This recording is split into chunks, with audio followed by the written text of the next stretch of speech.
નમસ્કાર દર્શક મિત્રો, હું શીતલ મહેતા ન્યૂઝ ઓફ કચ્છમાં આપનું સ્વાગત છે। જોઈએ આજના સમાચાર। માતા પિતા મજૂરીએ ગયા અને પાછળથી 6 વર્ષની માસૂમ બાળાને નરાધમે પીખી નાખી।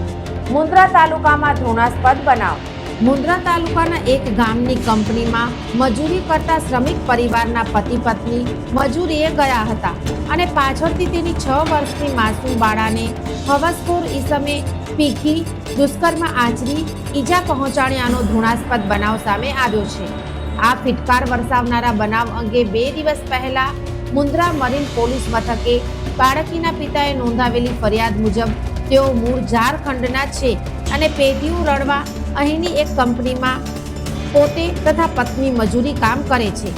કંપનીની લેબર કોલોનીમાં રહેતા આ દંપતી ગત તારીખ 12/1ના કામે ગયા હતા ત્યારે બાજુમાં રહેતા આરોપી મનીષ કુમારે ફરિયાદીની 6 વર્ષની સગીર વયની દીકરીની એકલતાનો લાભ લઈ તેની સાથે બળજબરીથી દુષ્કર્મ ગુજારી શારીરિક માનસિક ઈજા પહોંચાડ્યાની ફરિયાદ નોંધાવી હતી।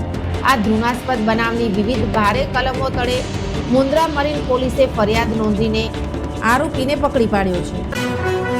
દર્શક મિત્રો, આજે તારીખ 16 જાન્યુઆરી 2025 આ હતા આજના સમાચાર। આવતીકાલે ફરી મળીશું, ત્યાં સુધી મને રજા આપશો।